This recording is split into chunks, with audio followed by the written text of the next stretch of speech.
This anime starts by telling us the story of Azusa Aizawa, a 27-year-old woman who lives only to work, often spending 50 consecutive days in the office without resting. One day, due to her overexertion and neglect of her health, she faints and passes away. But not before a light in the shape of heaven appears and a goddess appears before her, offering to grant any wish Azusa may have. Our MC asks for immortality and to be reincarnated into a new life without any worries, and thus we are transported to a new world where our story will unfold. Azusa finds an abandoned house that is free for anyone to use, and we discover that she has been reincarnated as a young witch. Exploring the house and its belongings, she realizes that there is a nearby village, as well as a weapon and a few coins, so she decides to go and explore the place. On her way to the village, she encounters some slimes that attack her, but she defends herself and notices that by they drop crystals. She arrives at the village and heads to the Adventurers Guild, where she must register in order to exchange the crystals for coins. Here, we learn that she is indeed a level 1 witch and her special ability is immortality, just as the goddess promised. After making a few purchases in the village, our MC begins her new worry-free life. As it is a new world, she does not have to worry about working, so she can sleep as much as she wants, wake up whenever she desires, and only be attentive to her garden. Additionally, as exercise and a way to earn money, she dedicates herself to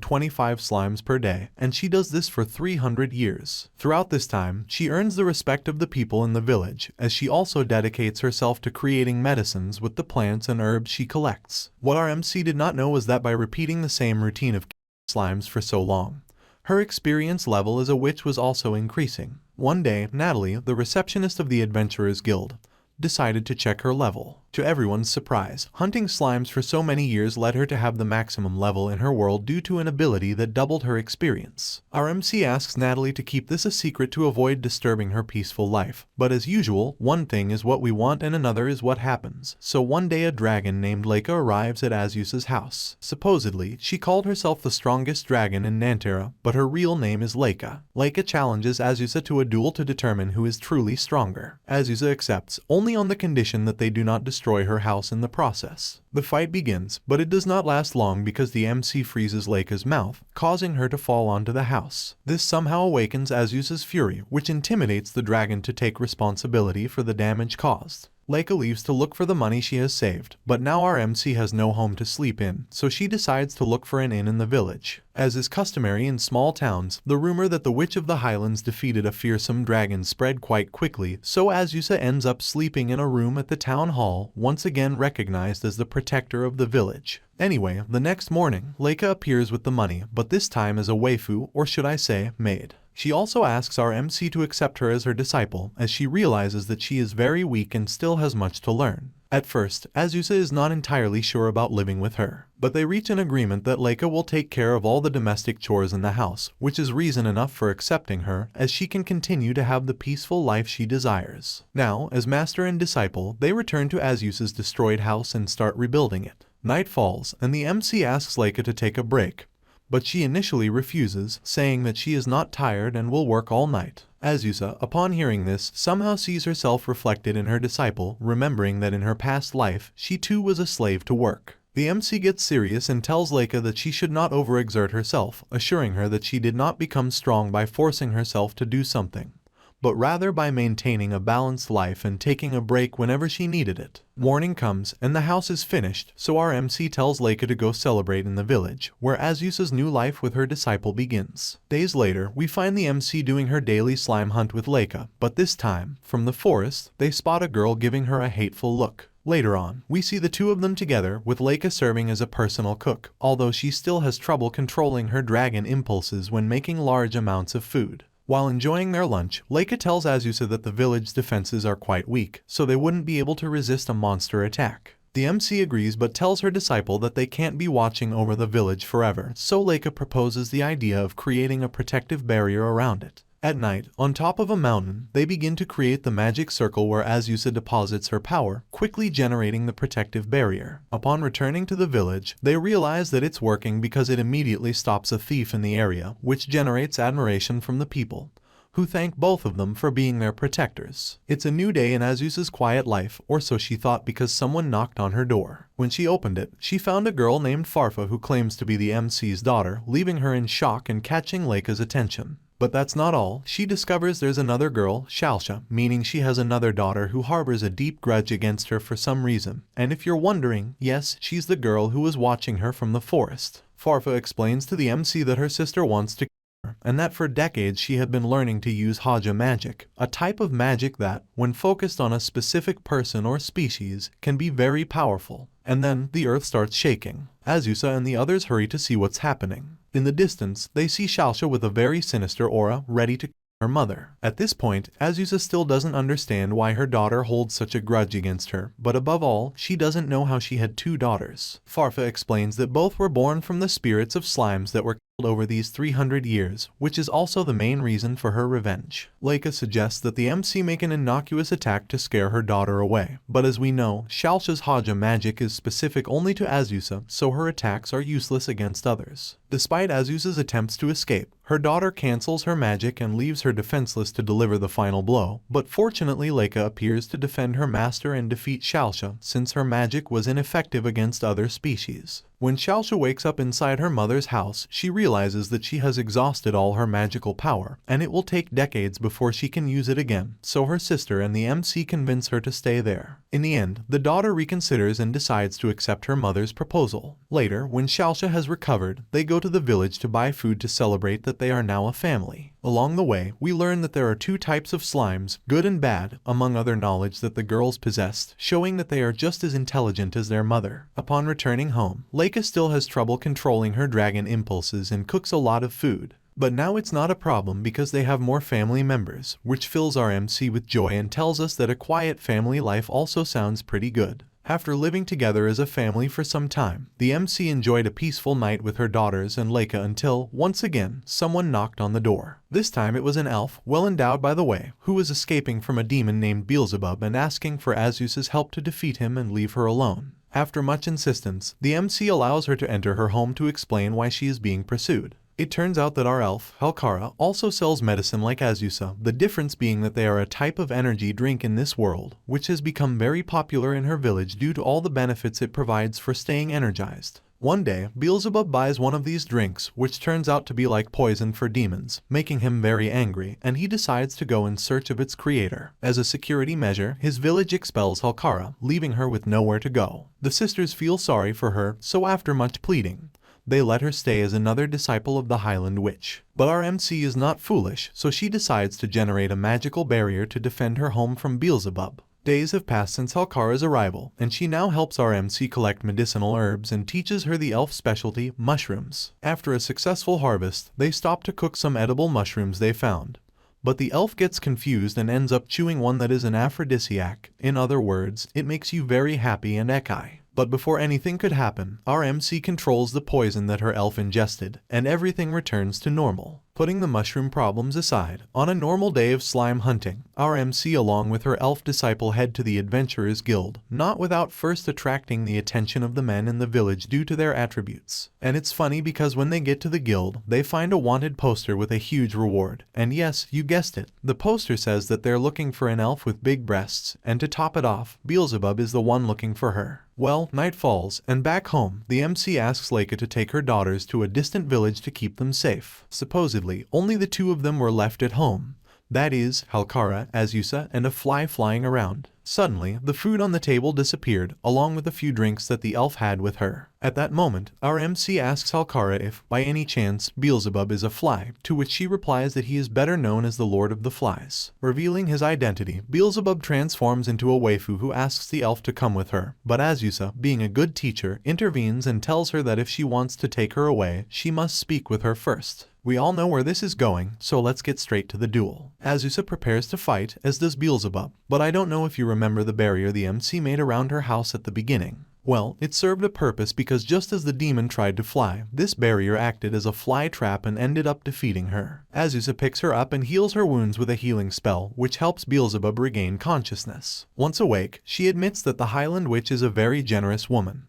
But this doesn't end here, because she also asks Halkara to give her more of her energy drinks, which obviously leaves both of them feeling puzzled. This is when Beelzebub tells us that she has actually been searching for Halkara all this time because her drinks are very famous in the demon realm, and her stonks can rise even further if she sells them to them. Obviously, Azusa gets angry, but well, things happen. It's now daytime. Leica has returned with the MC's daughters. Halkara tells us that she has moved her factory near the village, and will now work here to spend more time with her teacher. Beelzebub also appears, saying that their duel is not yet over, and that the demon has become friends with the girls. Everything seems to have a happy ending on this day. Our MC is happy because they seem more like a family every day. But the nice moment ends when Leica says that she will return to her home. Here we find out that Leica has a sister and that it was all just a bait. She wasn't actually going to abandon the MC. She just had to go back home because her sister was getting married. Leica invites everyone else to the wedding, and they all accept, so they set off on a trip to the Rocco volcano, where her family lives. Upon arrival, we realize that she is quite well known among the other dragons, and that her mom and dad admire her a lot. Leica's sister, Layla, also arrives and introduces us to her husband. But, as expected, not everything can go well, and suddenly other types of dragons appear at the wedding, led by Flatort, also known as the stalking queen of blue dragons. Leica's dad explains that there is some rivalry between dragon factions, and they are no exception.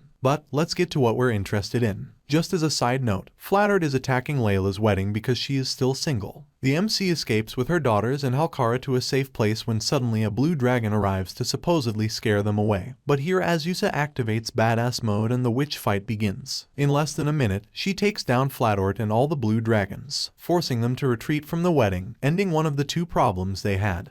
Because another group of dragons aims to freeze the Rocco volcano, so our MC and Leica head to the village near the place. But upon arrival, they are surprised to find that someone has already stopped the dragons, none other than Beelzebub, and you might wonder why. Well, it's very simple. The Rocco volcano is connected to the hot springs of the village, which is the demon's favorite place. So, as the dragons were saying nonsense, Beelzebub got angry and stopped them with a demonic spell. They take all the blue dragons to the mountain, and there our MC and Leica ask Flatort, who has now transformed into a waifu, to pay for all the damages caused, in addition to signing a peace treaty between the two dragon families to avoid future problems. Flatort agrees, and Azusa and Beelzebub act as witnesses to her word. But well, leaving that aside, we return to the celebration. Now all the dragons in human form continue with the wedding. Layla thanks the MC for her help and tells Leica that she is surrounded by wonderful women who will keep her company when she is not around. Night falls and Azusa shares an emotional moment with her disciple as she realizes that she is sad because her sister, now married, will no longer be able to pamper her as before. Our MC tells her that she can count on her for anything, and that she can sometimes replace her sister's role. They return to the hall, and Beelzebub proposes that they stay overnight in the city of hot springs. Everyone accepts, and they give us a lovely scene of the whole family together again. Once back at home, the MC and the others notice that Halkara is acting a bit strange, so they try to find out what's going on. But as always, they exaggerate things a bit, so they think they did something wrong to her or that she no longer feels comfortable living with them. One night when Halkara comes home from work, the other girls are waiting for her to say goodbye, but obviously, she doesn't understand what's going on. The MC and the others explain to her what they think is happening.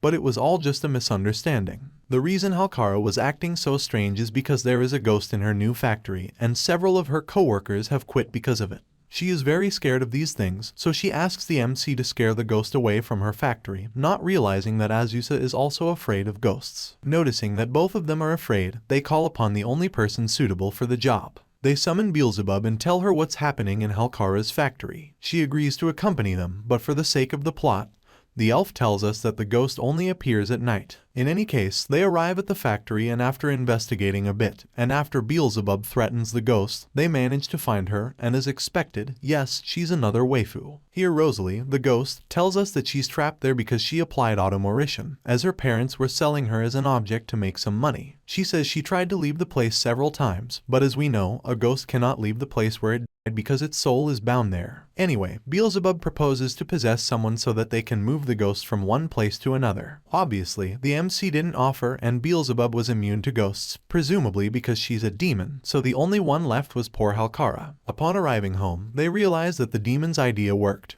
And too well, because now, when Rosalie tried to separate from the body of the elf, she couldn't. At first, it didn't seem like a problem, but Beelzebub explains that if they can't separate them, not only will Rosalie be a ghost. This is when the 1,000 ways to separate a soul from a possessed body begin. They try everything, but nothing works, so Beelzebub enters again to save the day. She suggests putting Halkara's body to sleep and then waking her up suddenly to release Rosalie's soul. As we all know, the most effective way to put someone to sleep is by giving them a few drinks, if you know what I mean. One glass was enough to put her to sleep, now only the second part of the plan remains, waking her up. So what's the best way to wake up a drunk person? Effectively, with a bucket of cold water. Beelzebub throws Halkara's body into the ice-cold bathtub, and in less than a second, they manage to separate Rosalie's soul from the elf's body. Now that Rosalie is free and Halkara has regained her body, the MC comes up with an idea to get the factory workers to return and to dispel the rumors, so they head directly to the village. When they arrive, Azusa introduces Rosalie as the ghost of the place, and from now on, she will help with the cleaning of the streets and windows, which of course pleases the people and shows that not all ghosts are bad.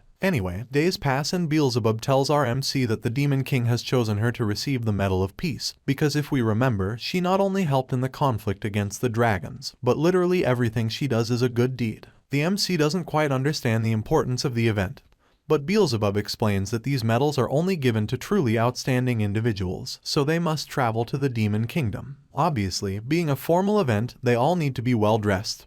But here comes the question, how do you dress a ghost if they're supposed to be already dead? Well, the MC doesn't care much about that, so she says, if there's no spell to change a ghost's clothes, then I'll create one, that easy. Now, with everything ready, the day to leave arrives. Here, Beelzebub makes her appearance with a giant whale, also known as Leviathan, which has a castle on its back, so we can say it's like a sort of cruise ship. Upon entering, they are welcomed by one of the two Leviathan sisters, Vania, because yes, even whales can become waifus. Vania shows them around the castle and tells them they are free to use whatever they want. The hours pass, and our MC and the others enjoy everything the place has to offer, even taking a relaxing shower to rest peacefully. Night falls, and we see Rosalie admiring the scenery as well as giving us a cute moment between her and Halkara. But aside from that, it's already daytime. We have arrived at our destination, and here Beelzebub drops the bomb that they must go and greet the Demon King, which obviously terrifies them all, because if they were already scared just to come, greeting him directly is like death for them. Well, after much insistence, they enter the castle, but the problem isn't the MC or her daughters. What they're really afraid of is Halkara doing something silly or inappropriate, as we know she's quite clumsy. Beelzebub leads them to the king's chamber, but it seems there is no one there until a lowly Pecora appears and starts talking to them. Obviously, Halkara starts talking non-stop, and that's when the MC notices they are in front of the Demon King himself. The embarrassment that the elf feels is so much that she decides to throw herself on the floor to ask for forgiveness. But what they don't know is that the Demon King is very kind, and there are few things that make him angry. Anyway, we know that bad luck follows Halkara, and so by mistake, she headbutts the Demon King, leaving him unconscious. Obviously, they all end up cornered by the guards, but that's not the real problem. What's truly worrying is that now they are going to execute the elf for what she did. The MC starts thinking about the situation and remembers that Beelzebub told her that if the Demon King woke up before the execution, they could prevent their friend from passing away. She tells the plan to the others, so they must prepare a potion to make him regain consciousness. Leica goes to fetch the herbs, transformed into a small and adorable dragon, while the girls ask for some teacups to mix the ingredients. The MC gets to work, and although it looks like poison, it is actually a stimulating potion to wake Pecora up. Now they just have to get to the room where she's resting, and opportunistically, Vania appears, who gives our MC a demon cosplay to infiltrate the infirmary. Vania and Azusa arrive at the place and realize that it is guarded by many royal guards and a few nobles, as well as Beelzebub. Everyone shows resistance for our MC to enter, but remember that she is at the maximum level, so she takes them down in the blink of an eye. Inside the infirmary, she finds Pecora asleep, and as soon as she tries to approach the potion, the Demon King wakes up, as a self-defense mechanism, I suppose. Here, Pecora mistrusts our MC, because in reality that thing looks like poison. Anyway, what is the best way to solve a conflict in this anime? Well, with punches. Pecora challenges our MC to a duel. If she wins, they will all be executed, but if Azusa wins, they will be set free and continue peacefully with the ceremony. Only those words were missing for our MC to enter Toretto mode. Because yes, family comes first. Pecora tries to stand up to Azusa, but she concentrates a little more of her power, and with one attack she breaks her sword, which somehow moves the Demon King, I suppose. Pecora recognizes that she is inferior to our MC, so she asks her to treat her like her little sister. I don't know, things of hierarchy. As a side note, Halkara is released and Pecora becomes part of the family, swearing loyalty to our MC. But well, let's go with the ceremony. The Demon King calls the MC, Leica and Flatort to the stage. Because yes, she's also here. All of this was a plan designed by Pecora to witness the peace treaty between dragons, as well as play a small prank on Azusa. It is told to us that if someone touches the horns of a blue dragon, it will become their loyal protector, so you know where things are going. Anyway, the ceremony ends, and now Flattered is also part of the family, and not only that, now she's the protector of the MC, which obviously makes Leica uncomfortable because that's her role. Azusa and Flattered share a bath together, and here our MC gets serious and tells her that she appreciates her being her disciple, but that she must also live her life freely. To be honest, the scene is very emotional. She welcomes her to the family, but the jealousy and tense looks between Flattered and Leica cannot be avoided. Guess new events are coming. Back at home, the fights continue, but now with a cookie duel. As per the Dragon Treaty, they can't resolve things with punches. Natalie, the receptionist of the Adventurers Guild, arrives to give a mission to our MC. The task is to hunt a few hammer boars that are bothering low-level adventurers. The difference is that these species don't release crystals like slimes, but instead leave meat, which obviously catches the attention of our two dragons, as they haven't eaten it in a long time.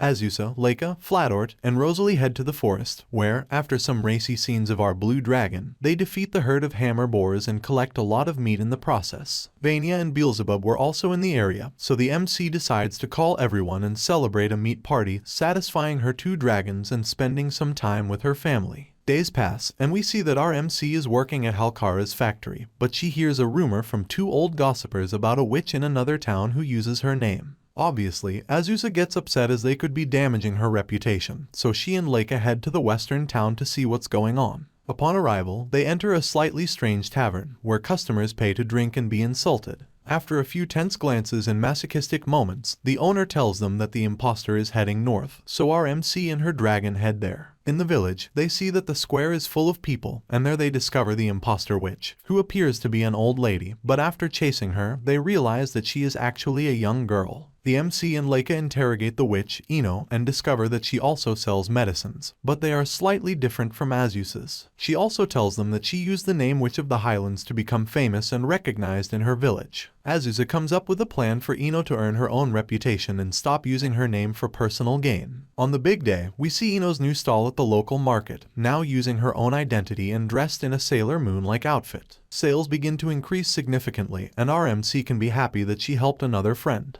Our dragons continue their cookie competition, but that's not very important. Weeks pass, and back at home, our protagonist receives a thank you letter from Ino, telling her that sales have increased so much that she can't handle the production alone, which, of course, fills Azusa with happiness. Well, leaving the happy moments aside, we have a problem. Farfa, one of the MC's daughters, has turned into a slime. This is something entirely new for everyone, so they summon Beelzebub to save the day. She tells them that in the demon realm, there is an intelligent slime who may know how to solve the problem. Therefore, our MC, along with Leica and the others, heads to Vanzard Castle in search of this slime. Upon arrival, they meet Pecora, who gives them the location of Slintelli. He tells them that they should look for a slime mage in the highest mountain of Tomiriana. So, the MC returns home with the others to recover their energy. The next morning, they head to the mountain and find the house of the slime mage, Masura. She examines Farfa and realizes that she took the form of a slime because she possibly injured a muscle while sleeping. So, she recommends that our MC go to the fighting slime, Bustler, as she can help her daughter regain her human form. They arrive at the tournament where Bustler is participating. So, to gain her trust and help with their problem, Azusa and Beelzebub enter the tournament to fight against her. As we know, both of them are too strong, so they easily reach the semifinals. Beelzebub fights against Bustler and defeats her easily, taking advantage of the opportunity to negotiate with her to help Farfa. Now comes the interesting part. The finalists of the tournament are the MC and the Demon. Finally, they will have their rematch. The fight begins, and they are hitting each other like in Dragon Ball. But as always, family power comes first. Azusa uses this as motivation and defeats Beelzebub with a tremendous final blow, ending the fight and declaring our MC the winner of the tournament. After the fight, they go in search of Bustler to thank her for helping with Farfa's problem. She only asks to become Azusa's disciple and challenges her to a duel, but this ends before it even begins. So, she decides to become Beelzebub's disciple instead, and our MC is now sure to have Bustler close by in case something similar happens to her daughters again. Anyway, weeks go by, and we find our MC in town, where her daughters see a poster of a troubadour, who is an artist of the time. They all decide to stay and listen to her presentation. At the appointed time, we see a rock and roll bunny arrive at the square, but her songs are so bad that she ends up scaring off the audience and fainting in front of the MC. Azusa and Leica pick her up and take her home, where they feed her and offer her a bath. Here we meet the real bunny, Cuckoo, who is actually very friendly, but she has to pretend to be a character to try to be famous with her songs. Flatheart listens to this and asks to borrow her guitar. She moves us with a beautiful song and tells Cuckoo that she lacks talent but can improve with effort and dedication. They are all willing to help her, so after several musical montages and Chinese monkey lyrics, Cuckoo finds inspiration to change her style and music. Days go by, and Cuckoo, now renewed, decides it's time to go, but not without Beelzebub, who asks the bunny to sing one of her songs. The demon is moved by what she has heard, so she invites everyone to go to the kingdom's music festival, and Cuckoo participates in it. Obviously, the bunny is quite scared since she has never played for such a large audience, but it doesn't matter. At the festival, our MC, as always, says the right words to motivate Cuckoo, and her whole family is supporting her, so she should not be afraid to do what she loves. Night falls, and it's time for the bunny's performance. She plays a beautiful song dedicated to thanking all the people who supported her during her process. After the show, the girls celebrate Cuckoo's success at the festival. Beelzebub arrives with many requests for her to participate in future events. They are all very happy to have helped the bunny, and Flatheart ends the night by telling her that everything is possible with passion and effort. But the most important thing is to do what she loves. Well, back at home, Halkara decides to organize a mushroom party since she has collected many from the forest, in addition to a few that she cultivates. The MC and the others enjoy the food, but then she eats a mushroom that leaves her unconscious. When she wakes up, they realize that she has transformed into a loli, and the elf explains that she confused some poisonous mushrooms with the edible ones. The real problem arises when Halkara says that she does not know a method to reverse the effect, so the MC will have to stay like this for a few days until they can figure out how to solve it. Here, everyone takes advantage of fulfilling their fetishes of having Azusa in the form of a little girl until Beelzebub appears again to solve their problems. She suggests going to the demon realm since they may find a medicine to reverse the effect there. That's how our MC, along with Beelzebub and her daughters, sets out on their way to Vanzard's castle. Upon arrival, they meet Pecora, who advises them to go to the World Tree, where medicines from all the realms arrive, so they may find what they need there. The Demon King says that it is a dangerous dungeon consisting of 108 floors, so our MC only goes accompanied by the two Leviathan sisters. Upon reaching the place, they realize that it is the opposite of what Pecora described since adventurers turned the tree into a tourist site. Going from floor to floor was quite easy, they only had to pay to ride the elevator, so Azusa and the others began their adventure to reach the 108th floor. The first floors were not a problem, there were even inns to rest after the trip. The real difficulty begins on the 80th floor since the elevators stopped working, and hostile creatures also spawn. Anyway, after a montage of our girls climbing the different levels, they finally reach the 107th floor, where they are moved by a beautiful sunset and a cute scene between the Leviathan sisters. Now, what matters, the 108th floor, the place where medicines from all over the world are sold. Our MC tells the vendor about her situation, to which she offers her newly arrived pills on the market. What we didn't know is that they are the medicines that the imposter witch Ino made, who our MC helped in previous chapters. Here, Azusa understands that it was all a tasteless joke that Pecora played on them, as she surely knew about the existence of these pills and their effects. Once back in the demon realm, the MC returned to her natural form. As punishment for Pecora, she demanded that everyone bathe together. At first, the Demon King was a bit embarrassed because he had never done anything like that before, but our MC tried to help her feel comfortable around the others. Still, she scolded her for playing such a nasty prank. Everyone returned home, and they noticed that the preparations for the annual village festival had begun. The MC's daughters asked her if she was going to participate in something, to which she replied that in her 300 years, she had never participated because during these dates they worshipped the god of the earth, and if Azusa were to attract attention, it could cause a misunderstanding. However, this time it was different because now she had a huge family. Therefore, she decided to do something small to have fun with everyone. Azusa analyzed several ideas from everyone else but decided to create a maid cafe in her house. First, she prepared each girl's outfit, then looked for a suitable menu for customers, distributed advertising tickets so that people could visit her cafe, and finally decorated the place, leaving everything ready for the grand opening the next day. In the morning, Azusa got up early to prepare things, but she was surprised to see that there was already a quite long line. She called all her maids and opened the witch's house cafe to the public. Literally, the whole town attended, and even people from other cities came. The business was a success, and no wonder since they had an elf with big breasts, two lolis, a ghost, and to top it off, Leica dressed as a maid, which drew everyone's attention due to how adorable she was. But it didn't end there, because later Beelzebub arrived, accompanied by the Leviathan sisters, who were very skilled in the kitchen. Although it may not seem like it, the demon fits the role of a maid very well. To complete the day, Pecora, Cuckoo, and all the other girls whom RMC had helped throughout the anime appear. They all dressed in their maid outfit and begin to help since people kept arriving. Nightfall comes, and the gang says goodbye to their last customer. Azusa goes out to get some fresh air and bestows some nice words. In these 300 years, her solitary life was good, but sharing her time with more people undoubtedly feels better. She still can't believe that it all started by defeating slimes daily and reaching the maximum level. From that point on, she met Leica, her daughters, and the other girls, who are undoubtedly important to her since they are now part of her family. Sometime later, Halkara announces that tonight is the main dance of the festival, and that everyone should participate. It seems that everything will finally be at peace in our protagonist's life, until someone knocks on the door. Who could it be this time? And that's a wrap, guys and gals. Bye.